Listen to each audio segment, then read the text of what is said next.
कुंदन बाग नाम का ये रहस्यमयी गांव, जहां साया था एक पिशाचनी का, जो कई वर्षों से शांत थी।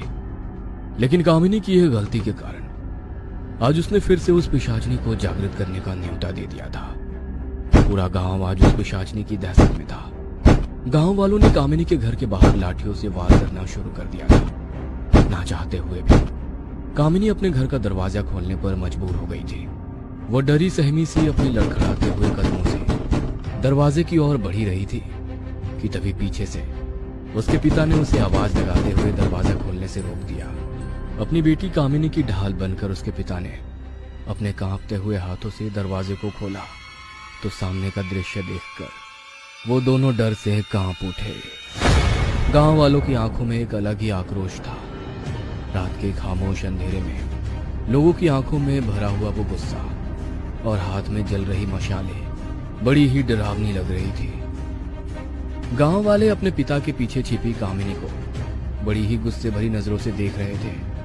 डर के मारे कामिनी ने उनसे नजरें चुराने के लिए अपनी नजरों को नीचे झुका लिया कि तभी गांव का एक आदमी उसकी तरफ देखते हुए बोल उठा, अब नजरें नीचे करने से क्या होएगा हैं? जब गांव की मर्यादा लांघी थी तूने, तब ना हुई थी तेरी नजरें नीचे? कान खोल के सुन ले रे छोरी, तूने गांव की मर्यादा को लांघ के घना भारी पाप किया है और अब तुझे वही करना होगा जो गांव की प्रथा के अनुसार गांव वालों के हित में है। ध्यान रखिए छोरी, अगर तेरी वजह से गांव में एक छोटी सी भी खरोच आई तो तेरे साथ साथ तेरे प्यारे पिताजी को भी पूरे गांव के सामने जिंदा जला देंगे। हाँ। गांव वालों की इन बातों से कामिनी बुरी तरह से डर से कांप उठी। उसकी माँ ने तो बहुत सालों पहले ही इस दुनिया को अलविदा कह दिया था। बेचारी कामिनी के पास तो उसकी माँ से जुड़ी कोई याद भी नहीं थी। उसने जब से होश संभाला था तब से उसके पिता ने ही उसे माँ और पिता दोनों का प्यार दिया। इस संसार में उसके पिता के सिवा उसका कोई भी नहीं था। इसीलिए अपने पिता के लिए ऐसे शब्द सुनकर उसका मन अंदर ही अंदर की चूट रहा था। आज पहली बार वो खुद को अंदर ही अंदर कोस रही थी कि उसकी वजह से आज उसके पिता को ये दिन देखना पड़ रहा है। आखिर ऐसा क्या कर दिया था कामिनी ने जिसके कारण आज उसे और उसके पिता को ये दिन देखना पड़ रहा था। कामिनी के पिता इस समय उसे गांव वालों के गुस्से से बचाना चाहते थे, इसलिए वो गांव वालों के सामने हाथ जोड़कर उनसे वहां से चले जाने की विनती कर रहे थे। गांव वालों ने उस समय उसकी विनती को सुनकर वहां से चले जाने का आग्रह स्वीकार करते हुए उनसे कहा, कल हम फिर आएंगे, लेकिन याद रखना कल हम इसे हर हाल में अपने साथ लेकर ही जाएंगे। कल ना तो तू हमें इसे ले जाने से रोक पाएगा, ना ही भगवान। कान खोल के सुन ले रे छोरी, कल शाम ठीक 7 बजे तू दुल्हन के लिबास में तैयार मिलनी चाहिए हमें। ना तो तू बहुत अच्छे से जानती है कि हम तेरा और तेरे इस बूढ़े बाप का क्या हाल करेंगे। हाँ। इतना कहकर अपने हाथों में जल रही मशालों को लेकर गांव वाले उनके घर से दूर आगे की ओर बढ़ गए। मोहनलाल अपनी बेटी को लेकर अपने घर के अंदर चला गया और अपने बिस्तर पर बैठकर अपने माथे को पीटता हुआ खुद को कोसते कोसते रोते हुए कहने लगा, ठीक कहती थी तेरी माँ कि निकल चलो इस मनहूस गांव से। पहले ये तेरी माँ और बुआ को खा गया और अब ये मेरी फूल सी बच्ची तेरे पीछे पड़ गया है। मैं कहता हूँ भाग चल यहाँ से, नहीं तो तेरा पूरा जीवन यहाँ बर्बाद हो जाएगा। हम भागकर भी कहाँ जाएंगे पिताजी? ये गांव वाले हर हाल में हम तक पहुँच ही जाएंगे। अगर बात सिर्फ मेरी होती तो एक बार को मैं कोई जोखिम उठा भी लेती, लेकिन अगर मैंने अब और कोई भी गलती की तो ये गांव वाले हम दोनों में से किसी को नहीं छोड़ेंगे।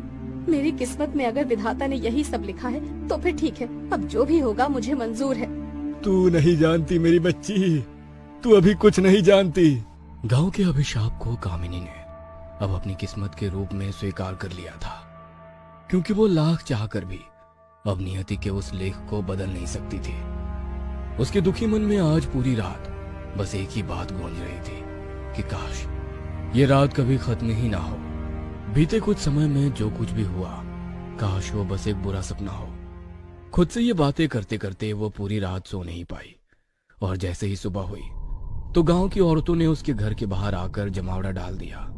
कामिनी समझ गई थी कि अब उसे वही करना है जो गांव वाले चाहते हैं, इसीलिए वो नहा धोकर नए कपड़े पहनकर घर से बाहर आ गई। उसके घर से बाहर आते ही गांव की औरतें नींबू और मिर्ची से उसका उतारा करने लगी और देखते ही देखते पीले रंग के नींबू गहरे लाल रंग में बदल गए। तभी गांव की एक बूढ़ी महिला ने उन नींबुओं को उनके घर की दहलीज से कुछ दूर एक पीपल के पेड़ के नीचे दबा दिया। तभी एक औरत ने अपने हाथ में पकड़े एक लाल रंग के दुपट्टे को कामिनी के सर पर उड़ा दिया। सभी औरतें बड़े ही मायूसी भरे चेहरे के साथ कामिनी को अपने साथ गांव में स्थित देवी माँ के प्राचीन मंदिर में ले गई। उन्होंने कामिनी को देवी माँ की मूर्ति के सामने बैठाया और खुद उसके चारों तरफ एक गोल घेरा डालकर खड़ी हो गई और उसके सर पर दूध और जल का अभिषेक करने लगी। उसके बाद उन्होंने अनामिका के पूरे शरीर को हल्दी से लेप दिया और अपने हाथों से उसकी बलाएं उतारने लगी और बिलखती हुई अपनी आंखों में आंसू लिए उसके हाथों में लाल रंग की चूड़ियां पहनाने लगी। उन सभी को देखकर कामिनी का मन और ज्यादा घबराने लगा। उन्होंने उसके चारों ओर बनाए गोल घेरे को तोड़कर देवी माँ के चरणों में सिंदूर चढ़ाया और सिंदूर की उस डब्बी से कामिनी के हाथों पर कुछ आकृतियां बनाई। देवी माँ के सामने माथा टेक के वे सभी औरतें कामिनी को उसके घर ले आई और कामिनी के हाथ में एक बक्सा थमाकर वहां से चली गई। शाम को जब कामिनी के पिता उसके कमरे में गए तो कामिनी को देखकर उनकी आंखों में आंसू आ गए। कामिनी दुल्हन के जोड़े में सजी किसी अप्सरा से कम नहीं लग रही थी। उसके पिता मोहनलाल ने उसकी ओर बढ़कर उसके सर पर अपना हाथ रखते हुए कहा, मुझ जैसा भागा बाप भला कौन होगा जो जीते जी अपनी बेटी को मौत के मुंह में जाते हुए देख रहा है। यह दिन देखने से पहले भगवान ने मुझे उठा क्यों नहीं लिया। दुल्हन के जोड़े में सजी कामिनी के शादी के दिन पर आखिर उसके पिता भला क्यों ऐसी अभागी बातें उससे कर रहे थे? आखिर ऐसा क्या था जिस कारण मोहनलाल और गांव की सभी औरतें कामिनी के शादी के दिन को किसी मातम की तरह कोस रही थी? मोहनलाल अपनी बेटी को अपनी सीने से लगाता हुआ अपने आंसुओं को रोक नहीं पा रहा था। कामिनी अपने हाथों से अपने पिता के आंसुओं को पोंछने लगी कि तभी उनके दरवाजे पर जोर की ठक ठक होने लगी। मोहनलाल ने जाकर घर का दरवाजा खोला तो गांव की औरतें कामिनी को लेने घर के बाहर आ चुकी थी।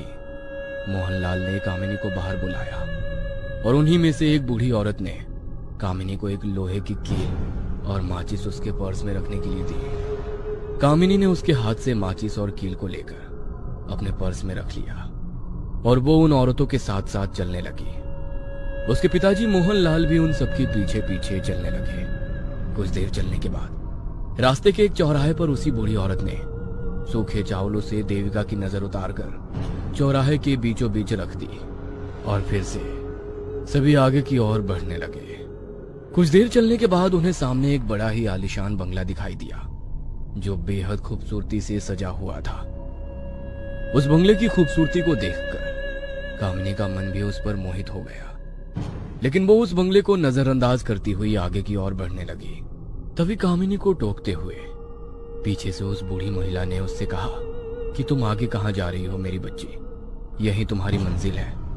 अपना दायां पैर इसकी पहली सीढ़ी पर रखकर आगे की ओर बढ़ो। उस बूढ़ी औरत की बात सुनकर कामिनी ने अपना दायां पैर पहली सीढ़ी पर रखकर अपने कदम आगे की ओर बढ़ाए और वो औरतें उसे उस बंगले में सजे शादी के मंडप में ले गई। कामिनी के चेहरे पर एक अलग ही घबराहट थी।